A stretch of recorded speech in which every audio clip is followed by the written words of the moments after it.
Ingekuwa neno.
Moviri. No. Okay. All right. What is it? Sense of balance, some friends here, Payalero. A young Kulu, Paul, Saka. Nomukyala Rema Namakula. And got my Mamiali. Mbasaba tutambulire nnyo ku mukolo gwa Paul Saka n'omwezi wa Rema Namakula abula ebya mama tebiriimu olwaleero mbasaba kusaba tebiriimu olwaleero abamwagala leero ndi students wali leero tetulina muyimbi oli tulina muyimbi wa St. Valley ali mu uniform tulina akaana akato yakuyimbira ddembe ebisigadde byonna tulifiyo bibuuza olugendo lwo lw'okusoma ebiki naye ebya family Family. I like that, man. Okay. Bisubireke n'ebyabaana biki tujja bimubuuza lwali bakuwadde obudde ne ku kyegulu gyali teboye weeri era agenda kyeyogerera ebisigadde tumubuuza olugendo lwa St. Valley ku ddembe ennyimba z'essomero biki tugenda tandika naye n'omukyalo ono twayimbanga naye tukiradde buli mulaba wano tuli bazalani yayimba mwaka nayimbira ddala awo clever z'oliginyawo nayimbira ddala mami anyway mbaniriza nnyo bannamawulire ab'enjawulo okuva ku stations ez'enjawulo ba bloggers ab'enjawulo ba youtubers ab'enjawulo channels ez'enjawulo twongera obeebaza mwebale kukwata budde mwebale kutuukira mu budde mwebale ku respecting press conference yaffe eno njagala okwebaza ba student ba taata waffe Paul Saka okubaawo olunaku olwaleero nkimanyi abangi abalala muli bweru muli Bulaaya muli wa but kasita ba student bannammwe bali wano nga bwe tugambye nti olunaku olwaleero tulina Namakula student so tetwagala ate kugamba nti ate akaliro kakoze katya so banamuli mwe bali nnyo mwe ddala njagala okwebaza omukyala Rema Namakula thank you for respecting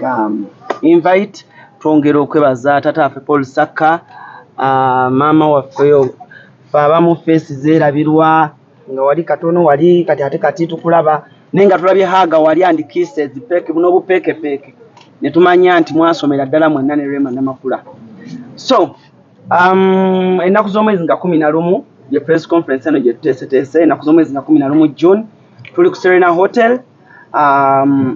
Taata waffe Poul Saka agenda ku celebratingira wamu n'abayizi be. Tukkirize tugaane taata waffe ono akoze kinene nnyo, participatinze kinene nnyo naddala eri music w'amasomero, Obwakabaka, okutwaliza awamu, okugunjula emiti emito.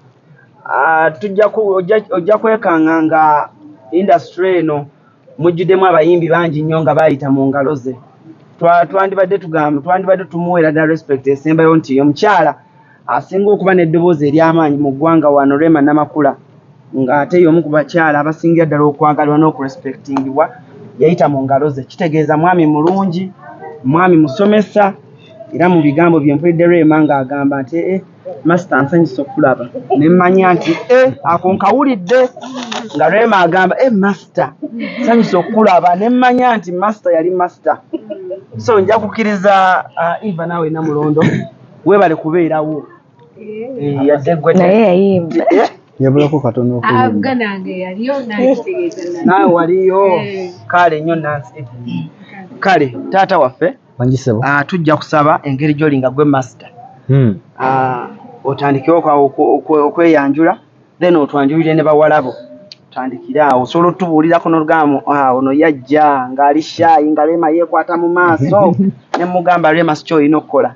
Tandikira awo. Nze Poul Saka omuwandiisi w'ennyimba z'amasomero okusingira ddala. Nsanyuse nnyo okubeera njogerako gye muli. Bamuli abangi bwe bati sibalabangako, leero nsoso balaba. Mwebale kujja ne kamera zammwe ne mbeera mu maaso gaffe. Ndi musanyufu leero ndine abaana bange mu kuyimba. Omuwala ono Rema Namakula ensi nebe mumbuza Rema Namakula ajja dikonza ajja kujja ekisa kyonna ajja kujja obudde bwonna bwaffe. Rema Namakula ono namumanya emyaka gy'emabega sijja jjogera sijijjukira, naye nga Rema Namakula nenyumiza okuba nti namusanga nga yalina talanta y'amaanyi nakati alemedde akyagirina. Rema Namakula si muntu gwe ngamba nti wamuvumbula otya? No, omuyimbi tebamuvumbula, omuyimbi abeera muyimbi. Namusanga nga muyimbi mulungi, ne mugamba bw'oligenda mu nsi olibeera wa buzibu nnyo, era bw'ate ekyo kyakoze. Kati empulira sinakuba nti kitundu ku mirimu gye nkoze mu lugendo lwange mwali nange mu lugendo lwe mwendi. Ruth muyimbi wange ne w'ekisoga ew'emimwa emitintinge one mumumanyi bayimbanga wamu ne Rema Namakula nga mundu zange mmenye nga mbesiganye mu studio nga bamaanyi wano ku stage nga bakabenje akeera nkyakalaba nkagenda maaso. Kati bwe ntuusa okujja kuza emyaka 11 nedda ntegeeza nga 11 June nga nja kuza emyaka 33 33 mu ginoonya giweza buweza nze njibaddemu nga njokalamu mirimu bulimu. Ekyo kyakwewuunya kyamaanyi nnyo. Kati nga 11 June nga nja kuza emyaka 33 abaana bange bano n'abalala be mutannaba kulaba baŋŋambye nti tetusobola kukulekerera, tulina okutambula naawe olugendo tulage we tutuuse. It's a milestone. Mpulira bulungi okuba nti ndi nabo, ndi ne Rema Namakula, ndi ne Ruth n'abalala abatannajja, naye nga tuli mu kintu kino nga kigenda kubanga kya buzibu nga kyakabenje ate nga kyakabi nnyo okuba nti tugenda kukijaguza wamu n'abayizi bange. Ebigambo byo kyakomyawo oyagala njogere neera. Amina. Tweyanze Wawuse. Tujja kusaba omukyala Ruth weyanjule bw'oboogera akayimba ak'emimwa emitintinge aliwo n'abaana abamu ab'omwaka 2017 tebayinza kubanga ate abamu bakamanyi naye nga abamu tukamanyi baleegi. Naye buuza kuba tulaba abakuwulira abamu bali wano ba radio oba oli awo. Tandikira awo. Balamusizaako abatulaba. Amanya gange nze Ruth Nancha Awezi. Mwami Saka, Mr. Saka Chawange emyaka mingi emabega. Nkyagijjukira nno kuva 2002 nga ndi mu senior 1 paka 2000 7. So when I sent Bali Kudembe, then joining us with the secondary. Any akijjo nanga ndi mu kuyimba but nchenyumirizaamu nnyo kubanga kyekyazimba foundation yange ey'okuyimba era nga ndi so excited ku show eriyonga 11 June nga njagala kubayita mwenna abawuliriza b'ennyimba zino eza Mr. Saka mujje ku Serena naku z'omwezi nga 11 June mujje tumujaguze. We're going to celebrate him kubanga tewali ngeri ndala ya kumuselebratinga omuntu ng'abeera ye muwandiisi si kyangu kya kumuselebratinga naye tufunye opportunity buli omu asobola ogula table asobola ogula tiketi ey'omuntu omu ne bw'oba oli Bulaaya you can buy for someone who is in Uganda najja ne tusanyuka kubanga tetwagala kutuukiriza luyimba lwagala nti basiima ogenzi no twagala tumusiimi nga waali and eno emu ku ngeri gye tusobola okumusiimamu okumulaga nti kyakola tukyagala ate tukiwagira ya mbayise wamu ne munange Rema Namakula mayoje tubayise mujja before nga tetunawa mukyala Namakula Kazendaalo tusiigireko ekifaananyi nawe kyali nga muli ku ssomero ne master wammwe ne Namakula Rema tusiigire ku kifaananyi naddala ekyakwaya awo mu dometrawo. Rema was 2 classes below me kenzukira yali muto ku mutowo. Yes mutowo ndi babawo nnyabo so twaliyo ku ssomero nga tuyimba mu school choir kuba nze nali negomba okuyimba mu choir eyo when I was still in P5 bakulu bange bali basomerako eryo essomero so bwe bakomawo ewaka nga balina kateepu kantambula nga ludde ne bakateekamu katambuuke P7 neme kugituula netandika okuyimba so bwe natuuka ku St. Bali ku Ddembe nasooka kunoonya kwaya waweeri nenjiyingira nga naye by the way nalina ensonyi era nasooka kubalaba nga bakola rehearsal ze nga ntuula obambi paka omwana omu yaŋŋamba naye nkuwulira oyimba mudde omwo muno jangu oyimbe naye nga nayagala dda so nantwala naŋŋamba kaakati beera mu bayimbi ba alto abasoprano bangi bwe tutuuka okutambula abasoprano be batoolako naye aba alto tebabatoolako kubanga bo batono so nenyingira mu kwaya nembeera muyimbi wa alto Mr. Saka n'atuyimbisa nnyo so bwe nava St. Bali ku Ddembe ne ngenda e Buddo neeyongeze so bwe kityo bwe kyali.